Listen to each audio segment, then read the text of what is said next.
Before we get started, I'm Lowepe and I'm very grateful to got the opportunity to be here and do this interview with you. And sorry for my bad English. My community hates me for my pronunciation. So and it's my first interview as well. So I hope you can understand me. Sure. I have a few questions, but let's start with some soft questions. How you enjoyed your first days in Germany? Well, Gamescom has been crazy so far. There are so many people, and it's been a back-to-back schedule of media interviews for us, and I'm looking forward to getting out on the show floor tomorrow to check out how the main Path of Exile booth is going, and Germany's lovely, of course. Okay.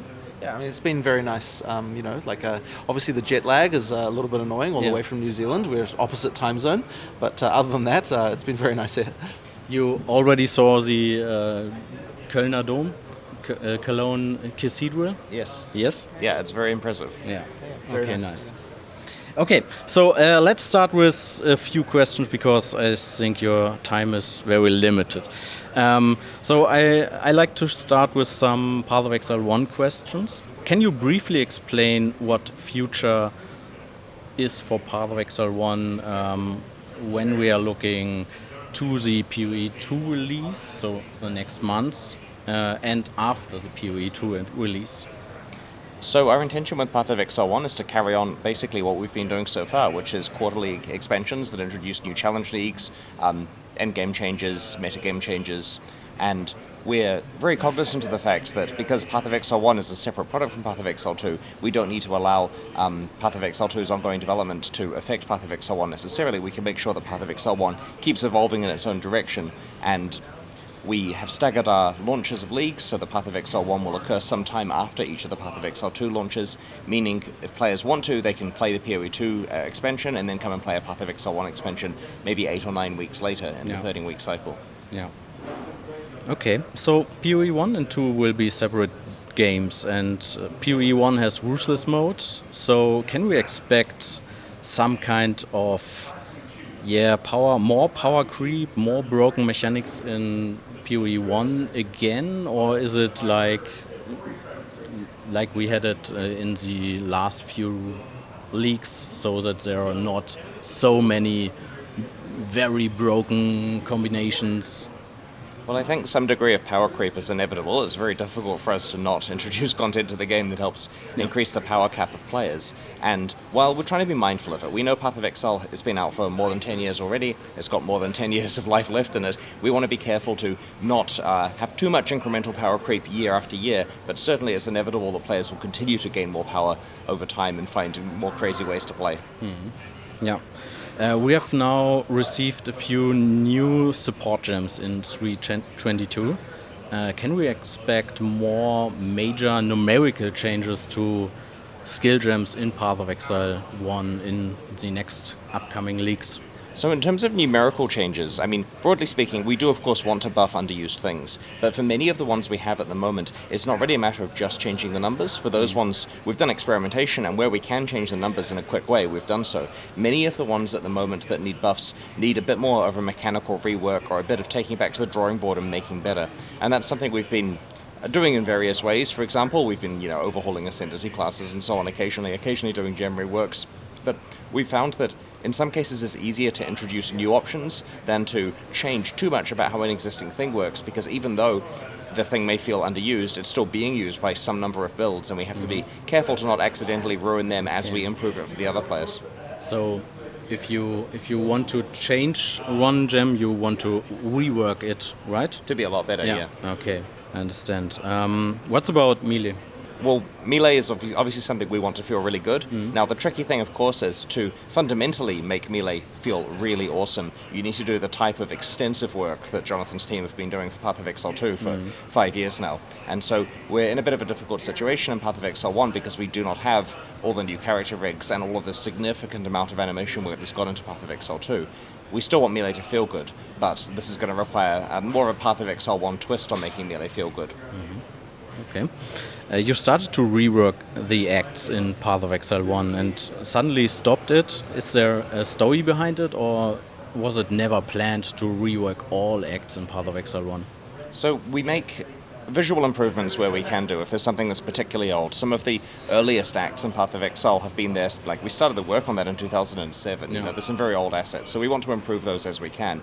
And we also did a pass of making the campaign more challenging and difficult. Like, we got through Act 1 and about half of Act 2, and that's something we were enjoying. I don't know if that's what the players want in terms of an act rework, is making it challenging and really scary, but we were enjoying that and the effect that it had on people's campaign playthroughs. There's a lot more we can do to finish that balance pass. It's just that it takes a very large amount of effort, and during that time we could, of course, introduce new skills or new metagame stuff that we think might be better received.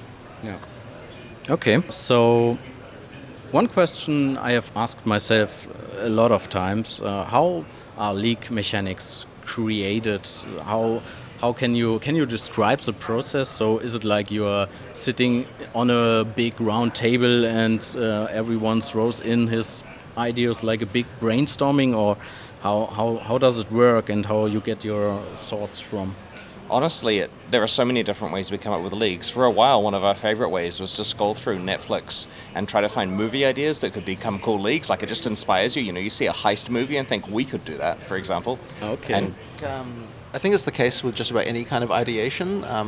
It's very hard to just sit down with nothing and come up with ideas. Yeah. Like, when I'm trying to come up with ideas for anything, I often just go to Path of Exile areas and walk around a little bit. And as I'm just looking at things, somehow it just inspires thoughts about other things. But yes, as Chris said, like, you know, you scroll down a bunch of movie posters, and like as you're looking at them, you're just coming up with things. And I think just it's a good way of brainstorming. Just like looking at stuff in front of you and just letting ideas come from that. Okay.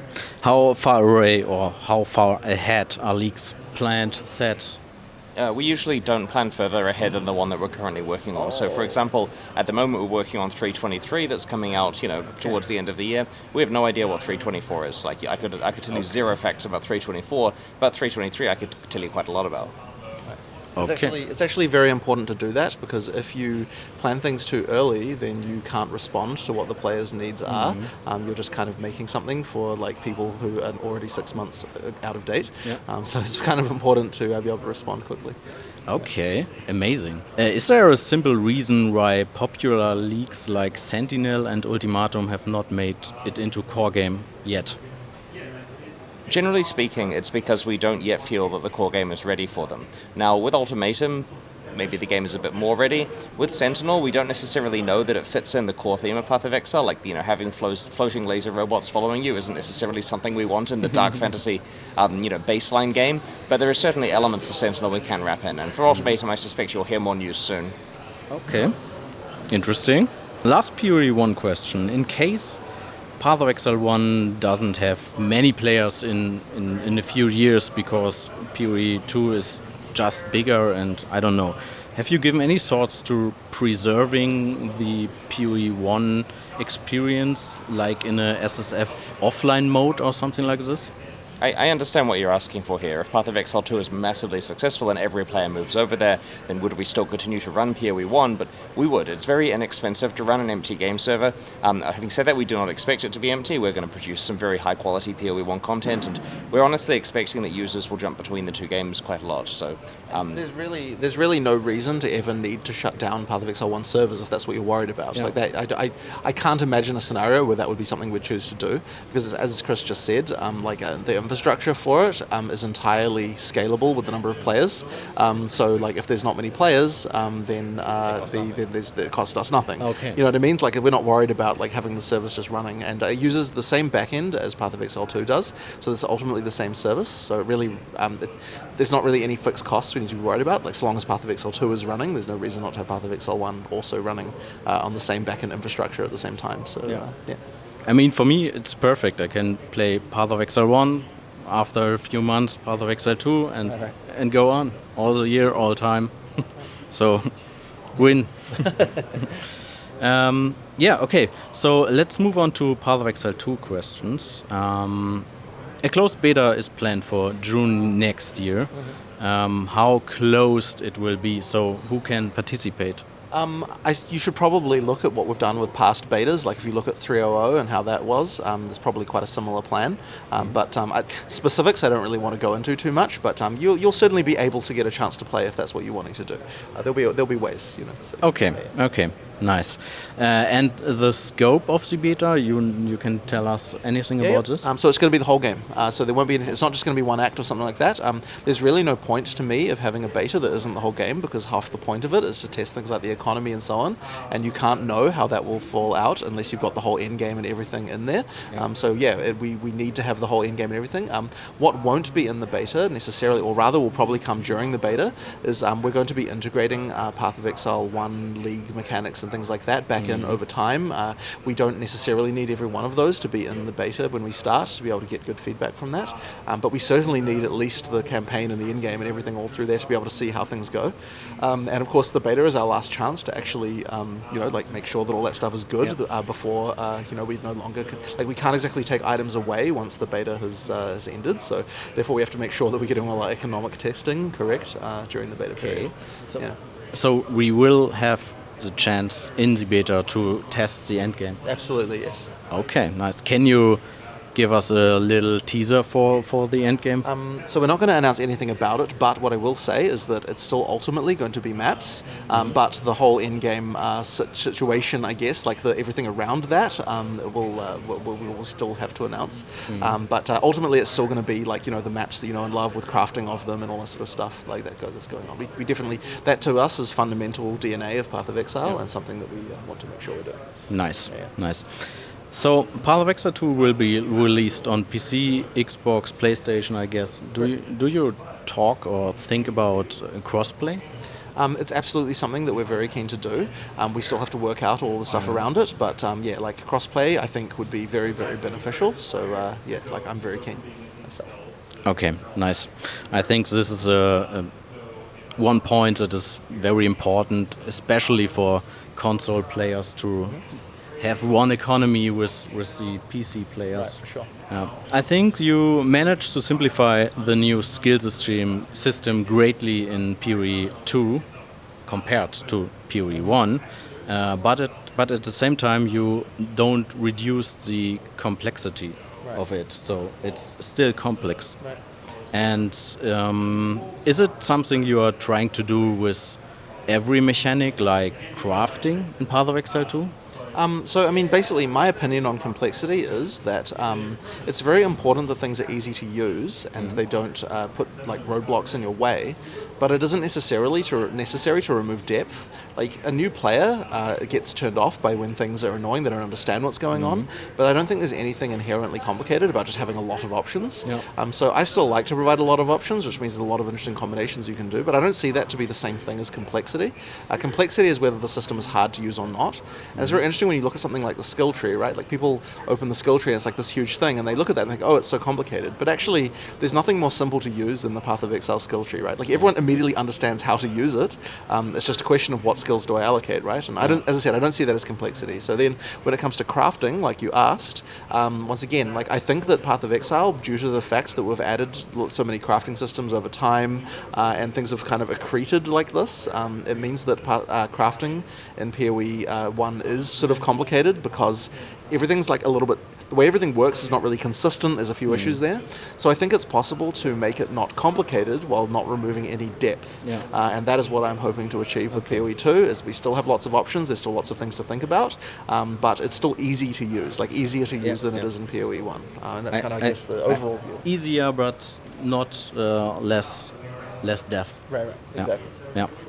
So, the gameplay shown at ExileCon looked too slow for many players. I guess you know the feedback. Can you take away some of the players' fears that they don't be able to shred hordes of monsters in Path of Exile 2 in short time? Or will Path of Exile 2 be just that, so it's much slower? As I said, I guess on this issue, I just don't see things the same way. My goal is not to make it so that the game is slower. The goal is to make it so there's actually interesting interaction between skills. As long as we're achieving that, then it's okay. So in the Druid demo, we sort of took care to do some sort of higher level gameplay. There's a lot more going on. If you have a look at rampaging around, things like this, the stuff you can do, you can certainly be very fast. But at the same time, I don't want it to turn into is the whole 200 projectiles a second kind of thing that you get, where there's it's just like the screen is entirely covered, you can't see what the hell is going on, like this kind of stuff. So it doesn't need to be slow in order to not have this kind of thing going on. And honestly, this kind of stuff makes the game very unapproachable. Like when you see on a stream like this kind of thing, it's like, what the hell even is going on in this game? Like I don't know, like I want to make sure there's actually some visual clarity and some interesting fun mechanics and things like that. As I said, I don't think the game needs to be slower is not the word I would use for that. Just more like I guess there's stuff, there's things you can respond to. The boss doesn't melt in 1 second, but but you can still do some interesting combos. And as I said, the stuff you just saw with the druid, I'm hoping you can see, some of the stuff that we can do there. Yeah, for all watching this interview, we got this druid demo, and it looked much faster for me personally. So so last question for this interview, because I think we are a little bit short in time. Trading is a big part of Path of Exile 1 and probably Path of Exile 2 as well. Are you planning on somehow integrating trading more into the game, like with a overlay or something like this, or not necessarily. Honestly, I feel like a website is actually an easier way to search for items. Like anything we'd put in the game client is likely to be less actually user friendly. But there might be a few other changes we can make to sort of improve things just with regard to the flow of that stuff. But if we do that, I suspect that those changes would be in PoE 1 as well. They're kind of platform things rather than game things as far as I see them.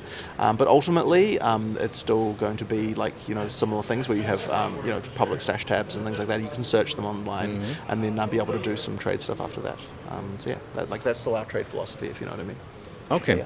So, I add one last question, if it's okay. Can you tell us a little bit more about gold in Path of Exile? So, do we need it in endgame? Well, I'm hoping not. The intention behind the balance of gold is that it's something more for early game, fixing problems, using vendors and so on early. And then as you get towards the end of the game, you're going to be wanting to use other currency items and trading for other currency items. So I don't imagine, and I don't particularly want players to be trading gold between each other. It's more that they'll be using chaos. They'll still be using chaos and things like this for that kind of trade.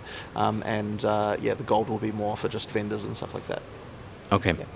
Thank you for the questions or for the answers of my questions. Thank you for the opportunity, and I wish you a very, very good stay and a better flight home later this week. Okay, no problem. Thank you very much. Okay. Right. Thank you.